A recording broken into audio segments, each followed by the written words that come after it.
Hi guys, welcome back to my YouTube channel math simplifier with Deepti Siya. Guys, CBSE ने अपनी official site पर class 10th और 12th के sample papers upload कर दिए हैं। आज की वीडियो में हम क्लास 10th मैथमेटिक्स बेसिक का सैम्पल पेपर डिस्कस करेंगे। पेपर का पैटर्न क्या है, किस टाइप के क्वेश्चंस आएंगे, डिफिकल्टी लेवल क्या होगा और कौन कौन से चेंजेस हुए हैं, ये हम आज की वीडियो में डिस्कस करेंगे। So let's start. गाइस, ये क्लास 10th मैथमेटिक्स बेसिक का सैम्पल पेपर है जिसका कोड है 241। ये फॉर द करंट सेशन 2021 के लिए है। मैक्सिमम मार्क्स है 80, ड्यूरेशन है 3 hours. This paper contains 2 parts A and B. दोनों पार्ट ए और बी में इंटरनल चॉइस प्रोवाइड की गई है। पार्ट ए में 2 है, सेक्शन 1 एंड सेक्शन 2। सेक्शन 1 में 16 क्वेश्चंस हैं जिनमें से 5 क्वेश्चंस में आपको इंटरनल चॉइस प्रोवाइड की जाएगी। सेक्शन 2 में केस बेस्ड स्टडी क्वेश्चंस हैं। हर केस स्टडी क्वेश्चन के 5 सब पार्ट्स आपको दिए जाएंगे जिनमें से 4 सब पार्ट्स आपको कंसीडर करने होंगे, मीन्स अटेम्प्ट करने होंगे। पार्ट बी की बात करें तो पार्ट बी में क्वेश्चन नंबर 21, 26 आपके very short answer type questions हैं ऑफ 2 मार्क्स ईच, मीन्स आपके 6 क्वेश्चंस हैं 2 मार्क्स ईच। नेक्स्ट है 27, 33, मीन्स आपके 7 क्वेश्चन है 3 मार्क्स ईच। एंड देन 34 और 36 है आपके long answer type questions, means 5 marks each. तो आपके 3 क्वेश्चंस आएंगे 5 मार्क्स के। इसके बाद आपको 2 मार्क्स के 2 क्वेश्चंस में इंटरनल चॉइस प्रोवाइड की जाएगी, 3 मार्क्स के 2 क्वेश्चन में इंटरनल चॉइस प्रोवाइड की जाएगी और 5 मार्क्स के 1 क्वेश्चन में इंटरनल चॉइस प्रोवाइड की जाएगी। आइए अब डिस्कस करते हैं पेपर किस टाइप का है। पार्ट ए में 16 क्वेश्चन हैं आपके 1 मार्क्स ईच, जिनमें आपको 5 क्वेश्चन में इंटरनल चॉइस प्रोवाइड की जाएगी। फर्स्ट क्वेश्चन है express 156 as the product of primes. Guys, ये बहुत ही इजी क्वेश्चन है, प्राइम फैक्टराइजेशन करके आप इसका इजीली निकाल सकते हैं। नेक्स्ट इज आपको एक क्वाड्रेटिक पॉलिनोमियल लिखना है जिसमें सम ऑफ जीरोस 2 है और प्रोडक्ट है आपका -8, तो ये भी आप इजीली कर सकते हैं। ये आपके एनसीईआरटी बेस्ड क्वेश्चंस हैं सारे। नेक्स्ट इज आपको 2 नंबर्स का एचसीएफ गिवन है 4 और आपको इनका एलसीएम निकालना है, तो आप इजीली फॉर्मूला यूज करके निकाल सकते हैं, means product of 2 numbers is equal to LCM into HCF. तो वहां 2 नंबर्स का प्रोडक्ट रख के और वहां से आप एलसीएम इजिली फाइंड आउट कर सकते हैं। इसके चॉइस में है state the fundamental theorem of arithmetic. ये आपकी फंडामेंटल थ्योरम ऑफ अर्थमेटिक आपको स्टेटमेंट यहाँ पे मेंशन करनी है, तो ये चॉइस में है, आपकी विश है कि आप इनमें से कौन सा क्वेश्चन अटेम्प्ट करते हैं। नेक्स्ट क्वेश्चन इज आपके पास पेयर ऑफ लीनियर इक्वेशंस दे रखी हैं और आपको ये बताना है कि कंसिस्टेंट है या इनकंसिस्टेंट, ये भी आप इजीली अटेम्प्ट कर सकते हैं। Next question is if A and B are coprime numbers then find the HCF of A and B. क्योंकि कोप्राइम नंबर्स है तो हमें पता है कोप्राइम नंबर्स का एचसीएफ कितना होता है 1, सो आंसर विल बी 1।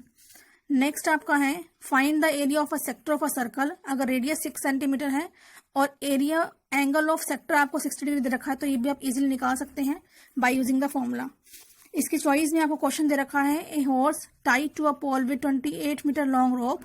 आपको पैरामीटर निकालना है उस फील्ड का जहां पे वो हॉर्स ग्रेज कर सकता है, तो ये भी आप इजीली फाइंड आउट कर सकते हैं। Next question is DE is parallel to BC in the given figure. Angle ADE 70 है, एंगल BAC 50 है, देन एंगल BCA निकालना है। तो क्योंकि आपके पास DE पैरेलल टू BC है तो कोरोस्पॉन्डिंग एंगल्स का यूज करके आप पहले एंगल ABC निकाल सकते हैं और देन एंगल सम प्रॉपर्टी से एंगल BCA आप इजीली फाइंड आउट कर सकते हैं। नेक्स्ट क्वेश्चन इज इसमें आपको AD गिवन है, BD गिवन है, AE गिवन है और AC गिवन है। आपको बताना है DE is parallel to BC और नॉट। तो यहाँ पे आप बेसिक प्रोपोर्शनैलिटी थ्योरम का यूज करके, मींस थेल्स थ्योरम का यूज करके आप इजीली फाइंड आउट कर सकते हैं। Next question is the cost of fencing a circular field at the rate of 24 rupees per metre is 5280। तो आप यहाँ से इजीली निकाल सकते हैं। कॉस्ट ऑफ फेंसिंग दे रखा है आपको, तो यहाँ से आपका पहले पैरामीटर आ जाएगा, आप कॉस्ट को 24 से डिवाइड करेंगे, पैरामीटर मीन्स सर्कमफ्रेंस आ जाएगी और सर्कमफ्रेंस आने के बाद आप रेडियस इजीली निकाल सकते हैं। नेक्स्ट क्वेश्चन आपका है एप्लीकेशन ऑफ ट्रिग्नोमेट्री में से, ये भी आप इजीली अटेम्प्ट कर सकते हैं, ये आपका एनसीईआरटी क्वेश्चन है। Next question is parameter of area of circle आपके पास न्यूमेरिकली इक्वल है तो आपको रेडियस ऑफ सर्कल निकालना है, ये भी आप इजीली अटेम्प्ट कर सकते हैं। Next is write the empirical relationship among mean median mode.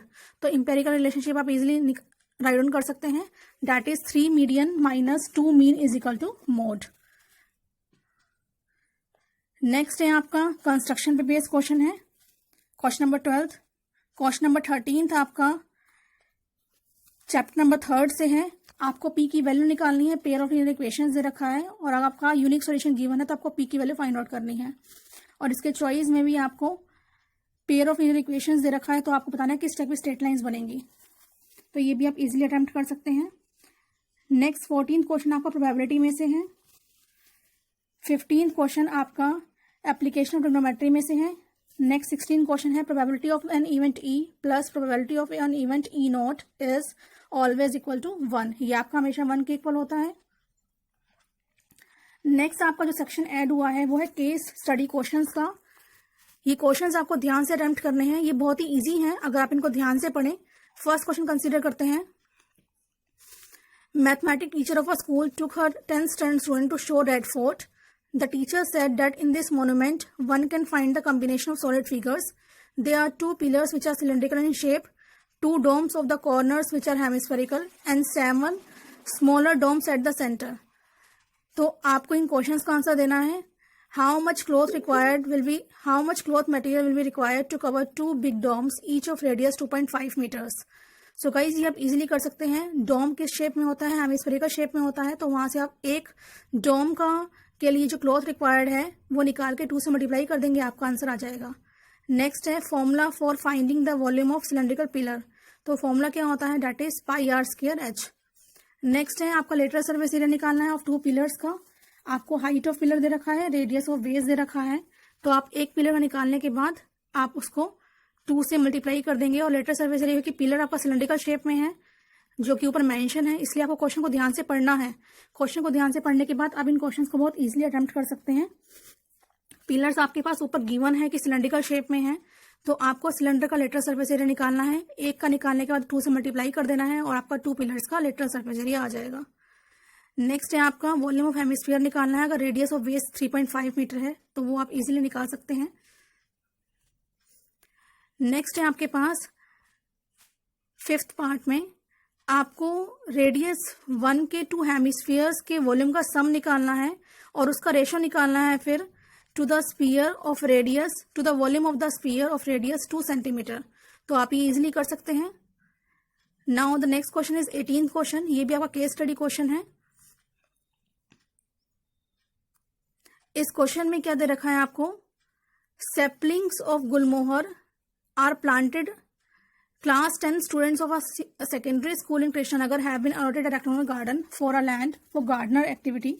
Saplings of gulmohar are planted on the boundary at a distance of 1 meter from each other. There is a triangular grassy lawn in the plot as shown in the figure. The students are to sow seeds of flowering plants on the remaining part of the plot.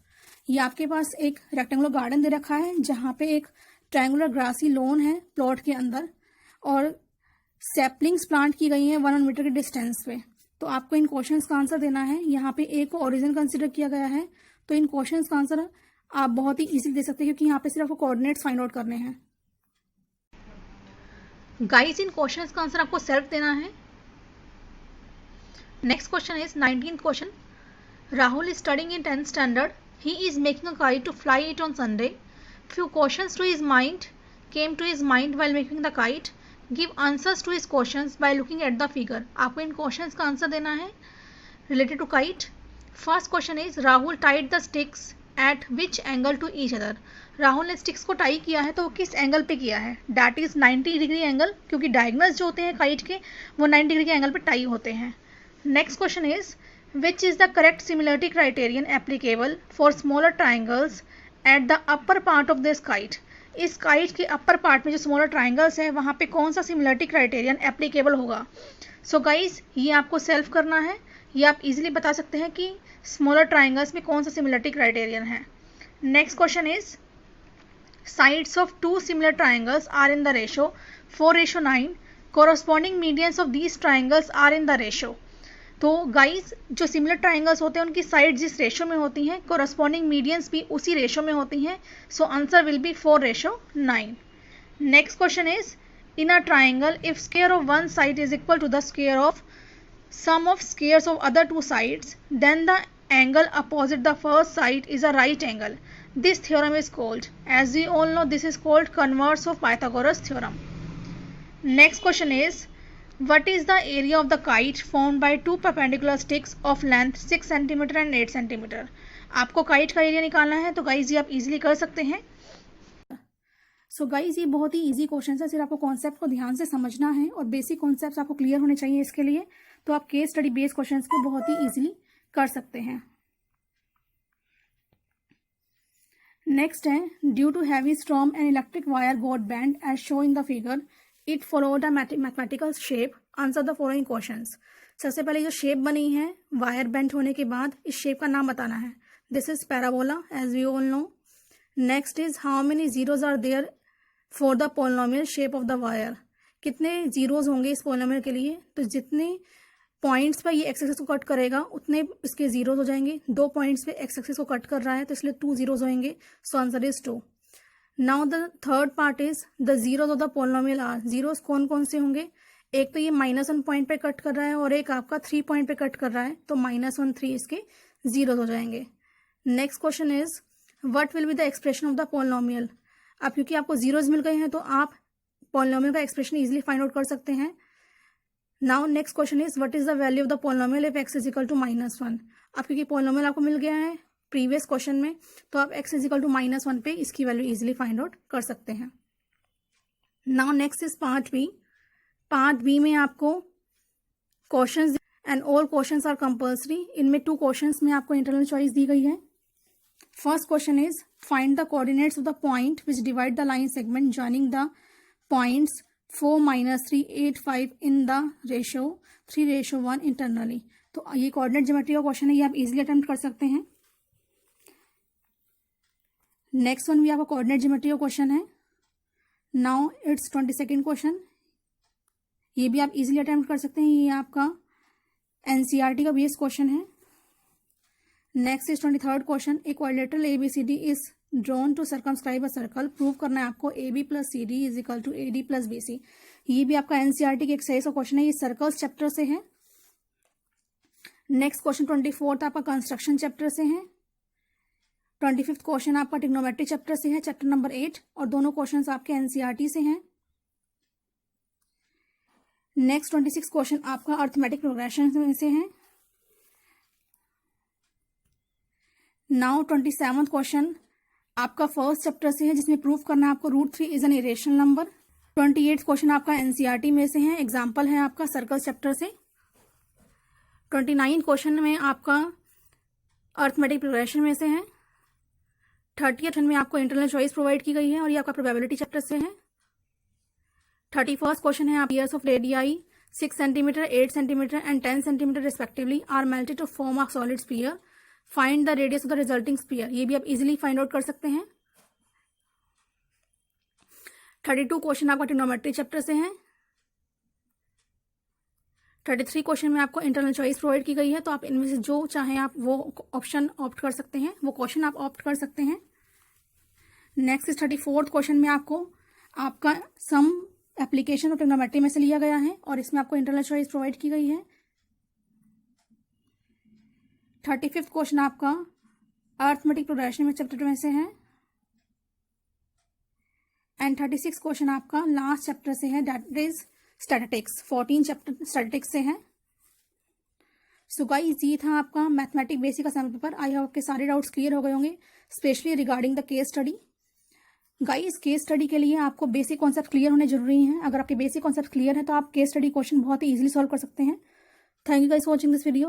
For more updates, stay connected. Bye bye.